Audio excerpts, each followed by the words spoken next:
Welcome back to the Deep Dive, where we take dense information and turn it into clear, high-yield insights for you. Today, we're navigating the complexities of multiple sclerosis.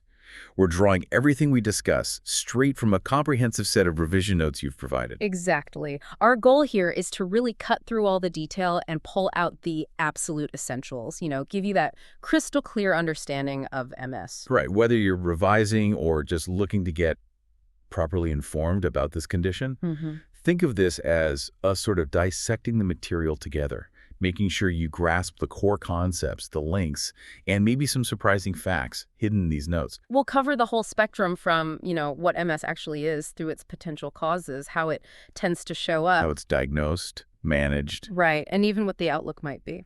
So let's jump right into the deep end of multiple sclerosis. Okay, let's unpack this. Let's start with the basics then. The fundamental question, what is multiple sclerosis? The material defines it as a chronic autoimmune disease. Autoimmune. Oh, and it primarily affects the central nervous system, the CNS. Okay, autoimmune targeting the CNS. Yeah. And what's the body actually doing? Well, it's characterized by inflammation and then the breakdown of the myelin sheath. Ah, the protective layer. Exactly. That process is called demyelination, and eventually it can damage the actual nerve fibers underneath. That's neurodegeneration. So it's like it's attacking the insulation and the wires themselves. That's actually a pretty good way to visualize it, yeah. And this attack, it happens specifically in the brain, the spinal cord, and the optic nerves. Which explains why the symptoms can be so different. Precisely. The neurological symptoms are varied because it really depends on where in the CNS the damage is occurring. The impact sounds, well, significant. The notes point out it's a leading cause of disability in young adults in the UK, It is. with peak incidence between 20 and 40. That age range is quite striking. It really highlights the population most often affected, right in their prime years. And the material flags some key risk factors straight away. Such as Female gender, having a positive family history of MS, and the presence of other autoimmune disorders seem to increase risk. understanding how the disease progresses seems crucial too, and the notes lay out some distinct patterns. They do. The most common form, making up about 85% of cases, is relapsing remitting MS, or RRMS. Okay. With RMS, you see these periods where symptoms flare up. Those are the relapses followed by periods of recovery or remission and then stability. So symptoms come and go, might get better for a while. What happens next for many people with RMS, according to the notes? Well, the notes say about 2/3 of those with RMS will eventually transition to what's called secondary progressive MS, or SPMS. Okay. And in this phase, disability starts to accumulate more steadily over time. It often seems unrelated to those distinct relapses you saw earlier. A sort of gradual worsening after that up and down phase. And the third main pattern. That's primary progressive MS, PPMS. This affects maybe 10–15% of people. With PPMS, there's a continuous worsening of symptoms pretty much right from the start, without those clear periods of remission seen in RMS. The notes also get specific about defining what counts as a relapse. Yes, and that's important clinically. It's defined as an onset or worsening of symptoms lasting more than 24 hours. Okay, over 24 hours. And it has to be due to active demyelinating disease, so not caused by something else like an infection. And it occurs after the person's been stable for at least a month. Got it. So it's a distinct clinical event. Exactly. And advanced MS, that's not a separate type, is it? It's more about the severity. Precisely. It describes the stage where symptoms are severe, causing significant impairment. The person might struggle with daily activities independently. It really reflects the functional impact, the burden of the disease, rather than a specific subtype or how long they've had MS. Okay. And the notes also mention clinically isolated syndrome, CIS. What's that? CIS is basically the very first episode of neurological symptoms someone experiences that's caused by inflammation and demyelination in the CNS. The first hint. Kind of, yeah. It's the initial presentation. Now, it can be the first step towards getting a diagnosis of clinically definite MS. But not always. Right. The notes state it doesn't automatically mean someone will develop full-blown MS. And then there's radiologically isolated syndrome, RAS. That sounds different again. It is quite distinct. RAS is when imaging, like an MRI scan, shows those white matter changes that look like MS lesions, Mm. but the person has absolutely no neurological symptoms. They feel fine. Wow. Yeah, and the interesting detail from the notes is that about a third of people found to have RAS will actually go on to have a clinical event, develop symptoms within about 5 years. Fascinating. It's really helpful how the notes lay out these different presentations and stages. Yeah. Okay, let's shift gears slightly. Etiology. What do the notes tell us about why MS happens? The cause. Well, the core message here is that the exact cause isn't known. It's still uncertain. Okay. However, the material strongly suggests it's likely down to a complex interplay, a mix of genetic predisposition and certain environmental factors. So not just one thing, but probably multiple elements coming together. That seems to be the consensus, yes. The fundamental mechanism involves that abnormal immune response we talked about. Where the immune system attacks the myelin. Exactly. Yeah. It mistakenly targets the myelin sheath covering nerve fibers in the CNS. And on the environmental side. The notes mentioned a couple specifically. They did. Viral infections are implicated and also vitamin D deficiency. These are highlighted as potential environmental contributors that might play a role in triggering or maybe influencing the disease process. Okay, let's dive into those risk factors in a bit more detail then. This is where it gets really interesting. The notes give a clear list. Right. So first up is family history and genetics. If you have a relative with MS, your risk is higher. Makes sense. The notes mention over 200 genetic variations have been identified. Each one has only a small effect on its own, but together they contribute to susceptibility. You see this reflected in higher agreement rates, concordance, in identical twins compared to fraternal twins. Ethnicity is mentioned too. Yes, it's noted as being more common in people of Caucasian background. Yeah. And gender, as we touched on, is a big one. Women more than men. Yeah, women are 2 to 3 times more likely to develop MS. And the climate link. That often comes up with MS latitude. The notes definitely reinforce that. Living in temperate climates carries a higher risk. And there's a clear pattern prevalence increases the farther away you get from the equator. Which connects to sunlight and vitamin D. Exactly. That geographical pattern is strongly linked to sunlight exposure and, as a result, vitamin D levels. Which, of course, brings us back to vitamin D deficiency itself being listed as a risk factor. Right. It is. Now, the exact mechanism linking low vitamin D to MS isn't fully nailed down, but the notes suggest it might have an important immunomodulatory role. It could influence how the immune system behaves. Okay. Viral infections came up under etiology, and Epstein-Barr virus, EBV, is mentioned again here under risk factors. Correct. A history of having had EBV infection is significantly more common in people who later develop MS. This has led researchers to investigate whether EBV might act as a kind of trigger for the autoimmune process in susceptible individuals. Smoking is on the list too, and early life obesity. Yes. Cigarette smoking is shown to increase risk, especially with, heavier or longer-term smoking. And the notes point out this effect might be even more pronounced in men. And early life obesity, that's linked to roughly a 2-fold increased risk. Again, possibly related, at least in part, to lower vitamin D levels. Wow, it's quite a complex web of potential factors influencing who might be more susceptible. Let's delve a bit deeper into the pathophysiology, what's actually happening at a sort of cellular level to cause the damage. So at its core, it's that immune system mistake. Immune cells, the notes specifically mention T-cells, wrongly get into the CNS. They cross the blood-brain barrier. Essentially, yes. And once they're inside, they kick off an acute inflammatory demyelination process. Right. The notes describe this as a type IV hypersensitivity reaction. That's a delayed, cell-mediated immune response where these T-cells directly attack the myelin sheath. Leading to that inflammation and the loss of myelin we discussed earlier. Exactly. And this inflammatory attack, it doesn't just strip the myelin, it also damages the underlying nerve fibers, the axons. Right. While the body might try to repair things, the healing is often incomplete. This leads to scar tissue, that's the sclerosis part of the name, and potentially irreversible damage to the axons, which contributes to that progressive dysfunction over time. The notes do acknowledge, though, that the precise triggers and the full details of the neurodegeneration are still really complex areas being researched. Okay. Now, with such a wide range of possible neurological symptoms, this raises a really important question. What else could it be? What needs to be considered in the differential diagnosis? That's an absolutely critical step in the process. Because MS can present in so many ways, it's vital to rule out other conditions that can mimic its symptoms. The notes list several important ones to consider. Like other inflammatory conditions. Or autoimmune ones. Yes, definitely.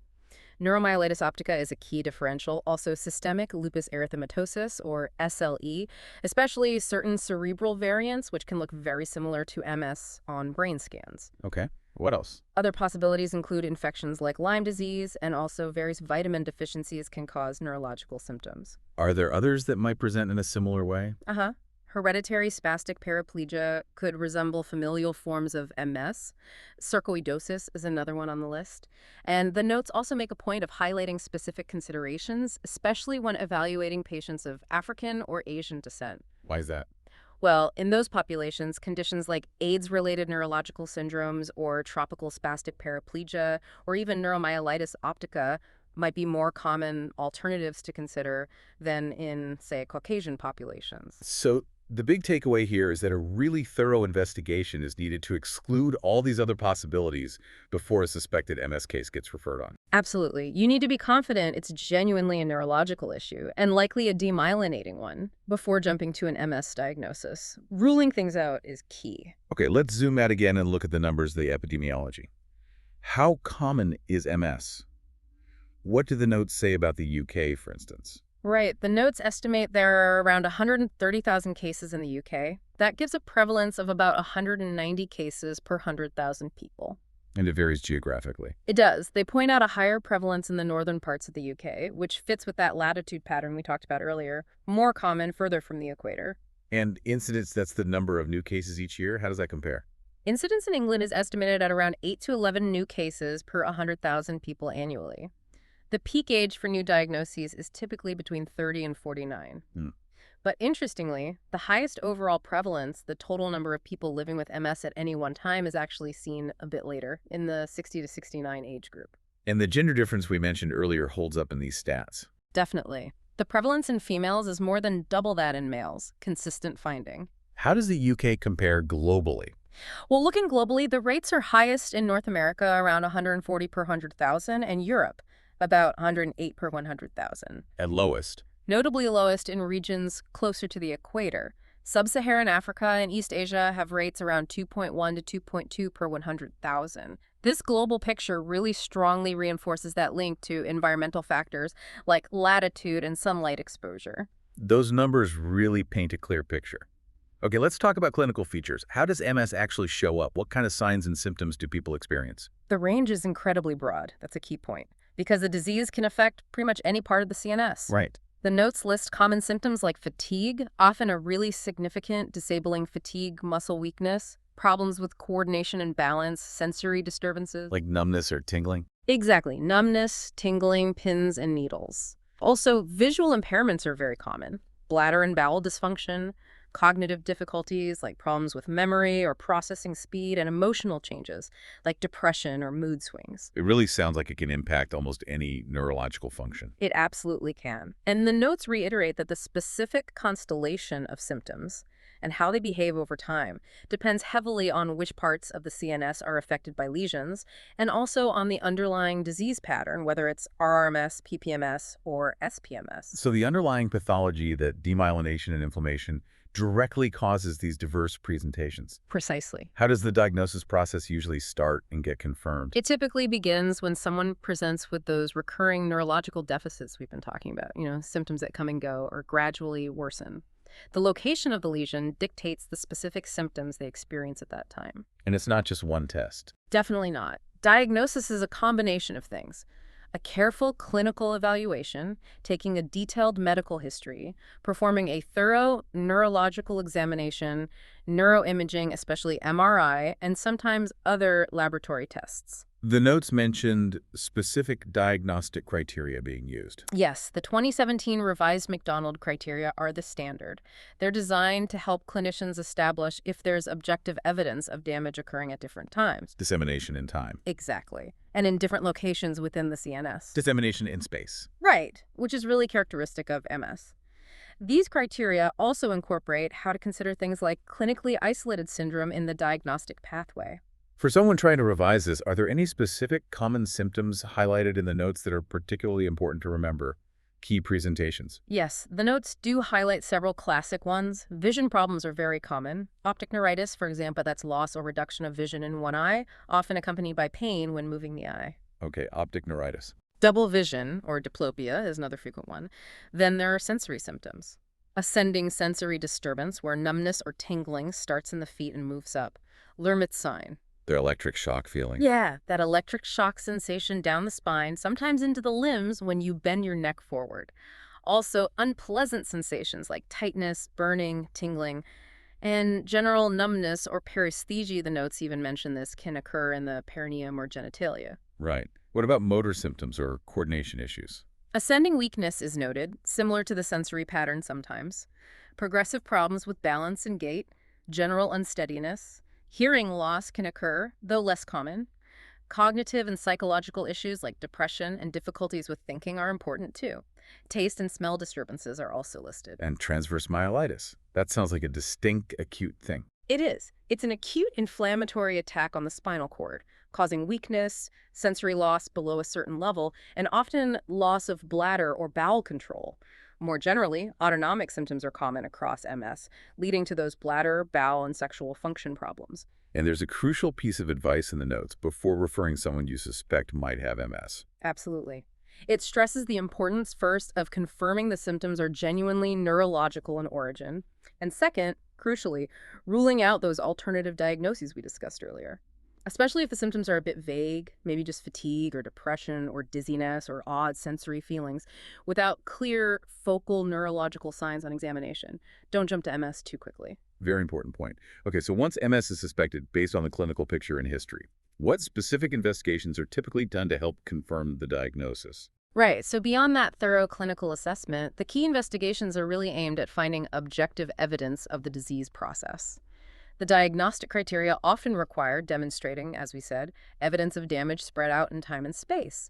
So maybe a history of at least 2 relapses plus clinical evidence of 2 or more lesions. Or clinical evidence of 1 lesion, but with clear historical evidence of a previous relapse affecting a different area. An MRI is the main tool here. It's absolutely essential, yes. MRI scans are the primary way we visualize those characteristic white matter, plaques, or lesions.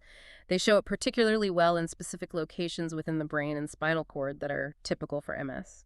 What other tests might support the diagnosis? Analyzing this cerebrospinal fluid, the CSF, which is usually obtained via a lumbar puncture or spinal tap, can be very helpful. How so? Finding specific proteins called IgG oligoclonal bands in the CSF, especially if they're not present in the person's blood serum, strongly supports an MS diagnosis. It indicates inflammation happening specifically within the CNS. Okay. Any other tests mentioned? Visual evoked potentials, or VEPs, are another tool. These measure the speed of nerve conduction along the optic pathways from the eye to the brain. Slowed signals can indicate demyelination, even if the person hasn't reported obvious vision problems. And just to hammer it home, those initial blood tests to rule out mimics like vitamin deficiencies or lung disease are vital before sending someone off to a neurologist. Absolutely critical. It's a crucial pre-referral step. You need to exclude other potential causes first. Okay. So we've covered what MS is, who gets it, maybe why it happens, how it damages the body, how it presents, and how it's diagnosed. What does all this mean for management? If there's no cure, what's the main focus? Yeah, since there's no cure currently, the management strategy really revolves around 3 main goals: controlling symptoms, trying to slow down the progression of the disease where possible, and crucially, improving and maintaining the person's quality of life. It's a long-term, chronic condition requiring ongoing care. And it sounds like it's definitely not a job for just one doctor, a team effort. Couldn't agree more.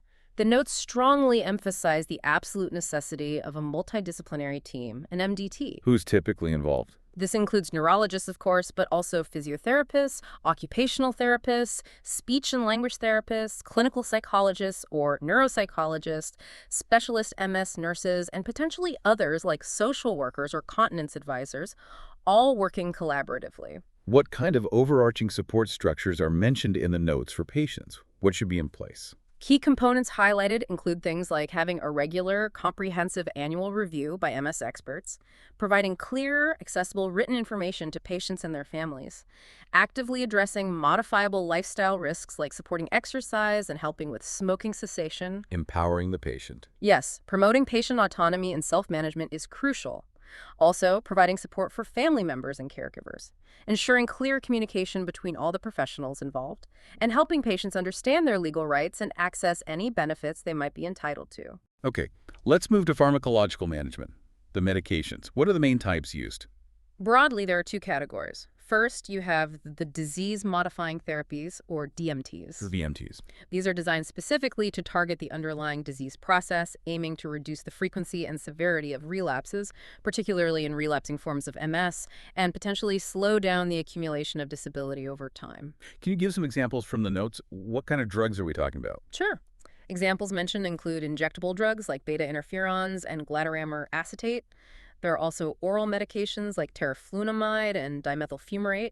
These are often used for relapsing remitting MS. Are there options for more severe or active disease? Yes, for more active or rapidly progressing disease, the notes mention other DMTs like fingolimod, which is for highly active RRMS, and natalizumab, used for rapidly evolving severe RMM. What about the progressive forms? Are there DMTs for SPMS or PPMS? For secondary progressive MS, SPMS, the notes list options like interferon beta 1b and an oral drug called siponimod.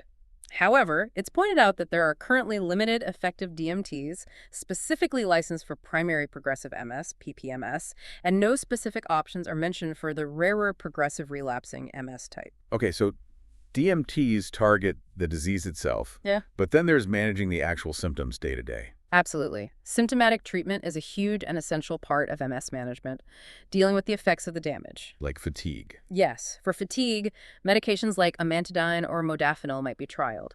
For spasticity, that muscle stiffness and spasms, drugs like gabapentin or baclofen are common, or even targeted Botox injections in specific vessels. Bladder problems are common too, right? Very common. Management might involve medications like oxybutynin to calm an overactive bladder, desmopressin for nighttime frequency, Botox injections into the bladder wall, or teaching intermittent self-catheterization. And the notes mention cannabinoids. Yes, specifically a mouth spray called Sativex, which contains THC and CBD.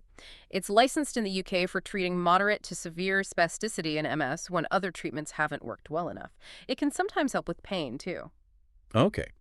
Now, the non-prescribing management section seems to really flesh out the practical roles of that multidisciplinary team. It really does. It shows the MDT in action. It details how different team members contribute vital non-drug interventions. Such as? Well, things like recommending self-relaxation techniques, mindfulness, or cognitive behavioral therapy, CBT. These can help manage fatigue, depression, anxiety, pain, and even some cognitive issues. Physio and OT. Absolutely key. Physiotherapy and occupational therapy provide strategies and exercises for managing spasticity, improving mobility and balance, assessing for and providing equipment like walking aids or splints. Vestibular rehabilitation specifically targets balance problems originating from inner ear or central pathway issues. Exercise comes up again here too. Yes, supervised exercise programs are strongly recommended. These usually combine aerobic exercise, resistance training, and specific balance exercises tailored to the individual's ability. What about help for vision problems? For visual impairment, the focus is on adaptive technology, low vision aids, and strategies recommended by OTs or vision specialists. In speech? Speech and language therapists help with swallowing difficulties, dysphagia, and speech problems like slurred speech, dysarthria. Orthotists might be involved in providing braces or specialist footwear to help with foot drop or other motor weaknesses. And ongoing support for those physical complications like bladder issues or skin breakdown? Yes, comprehensive support for bladder and bowel management is crucial, often involving specialist nurses. And proactive strategies for preventing and treating pressure ulcers are essential for those with reduced mobility. Finally, the notes mention addressing the cognitive and emotional impact. Hugely important. Providing support for cognitive losses, helping manage emotional lability, like sudden crying or laughing, and treating depression and anxiety are critical aspects of care, often involving psychologists or neuropsychologists. Addressing sexual dysfunction is also highlighted as part of holistic care. And complementary therapies. The notes mention considering complementary therapies and dietary interventions, but usually as part of a broader, evidence-based management plan, not as replacements for conventional treatment. Okay. Turning now to prognosis, what does the material say about the likely course and outcome? Is it predictable? The short answer is no, not really. The notes are very clear that the prognosis for MS is highly variable and often unpredictable, especially early on. It's a chronic condition, and the course can differ massively from person to person. So quite a range of outcomes. A very wide range. Some people might have relatively mild symptoms and minimal disability for many years, while others experience a more rapid accumulation of disability. What factors influence how things might progress? Factors mentioned include the specific type of MS someone has, their age when symptoms first started, how severe those initial symptoms were, and importantly, how well they respond to disease-modifying treatments if they're on them. While there's no cure, can treatment influence the long-term picture? Yes, the notes do state that while disability generally tends to increase over the course of the disease, starting effective DMTs early, particularly for relapsing forms, can help to delay that progression and reduce long-term disability. Comparing the different MS types, does one typically lead to disability faster? Generally, yes. Primary progressive MS, PPMS, is noted as typically leading to a faster accumulation of disability compared to the average course of relapsing remitting MS, RRMS. And are there specific factors the notes link with a less favorable or poorer prognosis? Things that might suggest a tougher course ahead? Yes, several factors are listed. Being male, having an older age at symptom onset, presenting initially with symptoms affecting multiple systems, multifocal presentation, having early involvement of the pyramidal tracts, controlling movement, or the cerebellum coordination. Okay. Also, having only partial recovery from relapses, experiencing a high frequency of relapses in the first couple of years after diagnosis, and having a higher burden of lesions visible on those initial MRI scans. These are all associated with a generally poorer prognosis. Okay. Finally, let's just touch on potential complications. Yeah. Beyond the primary neurological symptoms of MS itself, what other issues might arise down the line? Well, besides the direct physical disability and mobility limitations caused by the MS lesions, several secondary complications are quite common. Like infections? Yes, urinary tract infections, UTIs, are frequent, often related to that bladder dysfunction we talked about. Pressure sores or skin breakdown are another risk, particularly for individuals who become significantly immobile. And the emotional and psychological side effects are mentioned here again as complications. They are indeed. Emotional and psychological challenges like depression, anxiety, and cognitive impairment are significant complications in their own right. And taken together, the disease and its associated issues can unfortunately lead to a significantly reduced quality of life for many. So that comprehensive management approach we discussed is really aimed at both treating the MS disease activity and proactively preventing or addressing these potential secondary complications. Absolutely. That's the goal. Supportive care, ongoing rehabilitation, and proactive symptom management are all key to trying to mitigate these complications and improve overall well-being and function for as long as possible.